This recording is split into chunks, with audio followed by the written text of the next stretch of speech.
This video is brought to you by Sporlin. Quality, integrity, tradition. Solder Weld, bringing innovative brazing products to the HVAC industry. Sticker Monster, hilarious, high quality and head turning hard hat stickers, custom made for the blue collar workforce. And Ergodyne, tenacious workwear, keeping America's tradespeople comfortable and safe since 1983. Gonna have another little kind of list-like chat.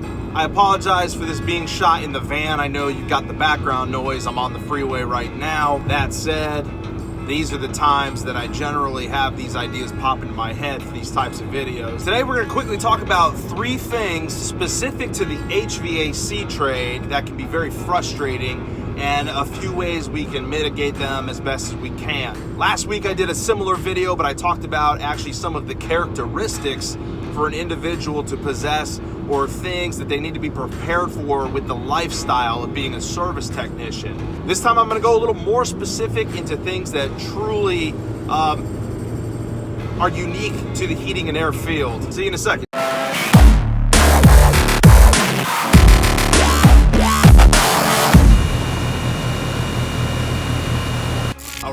All right. So thanks again for tuning in really quick. If you're new to the AKHVAC channel, I appreciate you stopping by. Over here, I try to answer the most common of apprentice or pre-apprentice questions and issues, dispelling myths, concepts, and realities about the heating, ventilation, air conditioning, and refrigeration trade. I try to do so in a way that's as entertaining as possible.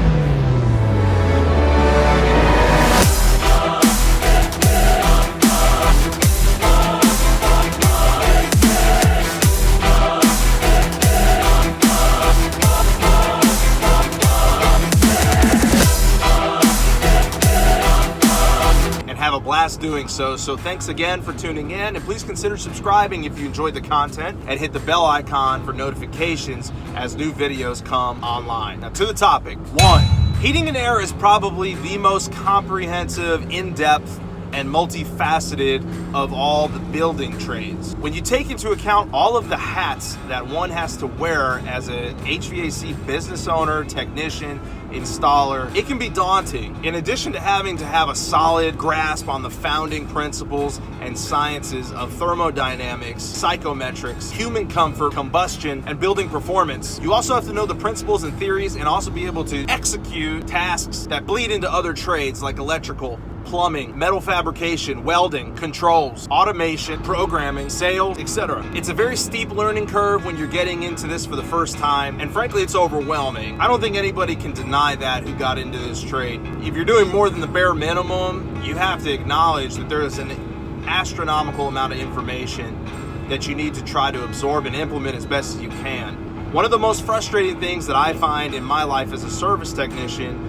are times when I am torn between using the basics and going much deeper into the science when doing a service call. I get torn in both directions. There are times where I want to peel back layers that may not always necessarily need to be peeled back, but needing to know when those layers need to be peeled back is an ongoing learning experience for me, because there are certainly times when at the end of the day, you just need to step back and stop making things more complicated. And I have a tendency to do that. I very easily go down rabbit holes that probably didn't need to be gone down in the first place. And it's frustrating because you're trying so hard to go above and beyond, and sometimes you end up hitting a dead end, and you have to step back and go back to square one, and it ends up being something very simple. Now, does this mean that you need to limit yourself to just the bare basics, entry-level HVAC knowledge? No, that's not what that means. Another point to add on to that is when you don't actually have that deeper knowledge yet, and you wait until the service call happens to try to all of a sudden learn it, and you're on a real head scratcher, and now you try to break out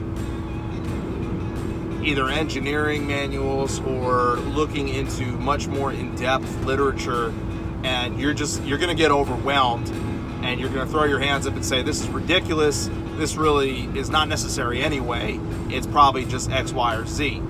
And there's a good chance you actually missed the problem. So it goes back and forth. Sometimes it is the more in-depth issue, and sometimes it's not. And it can become a very frustrating game of going back and forth and questioning yourself and doubting yourself. So what my answer to folks would be to hedge this issue off as much as possible. Increase your knowledge base of what the basics are. Instead of jumping back and forth from elementary knowledge and concepts to like engineering theory. You need to take time with yourself to bring up your floor of basic knowledge. Make the basics more advanced for yourself. So when you're going into these calls, it's not as difficult to toggle between those two modes of troubleshooting, because it won't be such a mystery to you to all of a sudden implement psychrometrics into your troubleshooting. In fact, psychrometrics is a perfect example because it's mostly invisible. It's something that many technicians completely ignore as like a voodoo black magic art that really is just for the engineers and such. If you take time to understand fan laws, human comfort, wet bulb, dry bulb, specific densities, humidity, all of those concepts, they can be used as powerful tools. But if you wait until a service call where the answer actually lies directly with those concepts, you're not going to get through it, and you're going to become a little more bitter, a little more jaded, and less likely to be inclined to dig into those concepts down the road. Number 2, which follows right on the heels of number 1, is having the eternal learning mindset. This is a trade that you will be learning until the day you hang up your gauges. Any answer that's different from that equals an ego problem with yourself, which will cost your customers money throughout your career, maybe your job, and ultimately your reputation. The same point I brought up before about this trade having so many different hats you have to wear and excel at applies to this concept as well. Add to that the layer of the fact that technology is drastically changing every single year. Completely new concepts, completely new methods of applying, controlling, and monitoring that same very basic refrigeration cycle. Yes, the refrigeration cycle does not change, but there's 1,000 ways to implement it. And it's being done so more efficiently and sometimes ridiculously than ever before. So even if somehow you did manage to become an absolute master in all the hands-on aspects of what you do, simply by nature of the speed at which we are progressing in technology, you're automatically by default going to be starting at square one on a lot of things every single year. I find this to be a blessing and a curse. Personally, I do consider myself a lifelong learner. I really do enjoy learning, and while I have a lot of character flaws, one of them is not a lack of humility. I do have a lot of humility, and that does serve me extremely well. I do not have a big ego, I'm not a braggart, and I am always willing to take a better way of doing something from somebody, even if they're just starting in the trade. That said, while I love learning, there are many times where I have an intense frustration at what I do for a living, and a lot of that comes from the desire to just at some point be a master of something, right? You look at most of the other trades, and this is not a dig in any way. In fact, I envy this. Take a carpenter or a fine woodworker, for example. At some point in their life, say you're doing that 30, 40 years, you could pretty much call yourself a master craftsman at what you do. There's not a lot you can't execute, you can't see in your head before you even do it.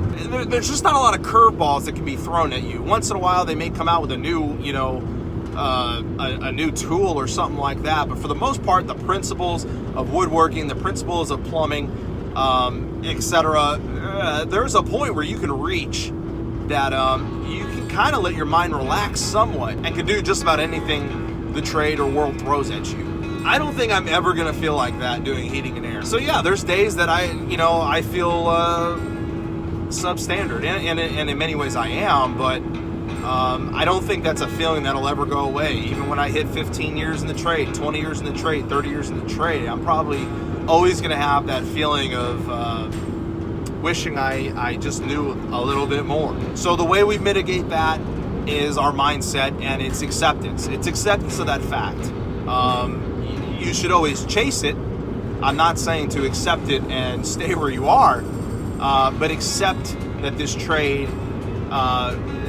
comes with the commitment to lifelong learning, and that you'll probably never get to the very end of that trail, but we want to enjoy the journey, not the destination anyway. Number 3, when we take those two concepts and we're trying to apply them in our everyday lives in the field, wanting to do everything the right way, you go above and beyond to do tests and take readings, perform calculations on old equipment that probably wasn't installed right in the first place, and your tools are causing you concern. You're questioning your work because your tools are giving you goofy readings. This is probably in my top 1 or 2 things that drive me crazy in the trade. When you're trying to go above and beyond and you think you're doing it wrong, and it ends up being because your tools are not performing the way they're supposed to, whether that's a manufacturer defect or operator error or a lack of calibration and maintenance. This is especially frustrating when you work alongside technicians that may not put any thought or care into doing any of those things. Maybe they do a lot of things in outdated and proven incorrect ways, but because they're not really doing it in depth anyway, as far as they're concerned, their tools serve them well, and they don't have any issues at the end of the day getting the equipment to run. Now, it may not be running right, but to them, what's the difference? If it turns on, it turns on. But for us, this can be an extremely deflating and frustrating thing to happen in the field. I have wasted so many hours in my short career chasing leaks that didn't exist or troubleshooting intermittent electrical issues that did not exist because of issues with my tools, because of my lack of maintenance or getting them calibrated, etc. So it's probably pretty obvious when I say the answer to this, to mitigate this issue, is to do this stuff before it happens to you in the field. Take the time outside of work, leak check all your manifolds, send your meters off to get calibrated, perform these tests before you take them to job sites, ruin your margins on a bid job, or frustrate a customer that thinks you're incompetent.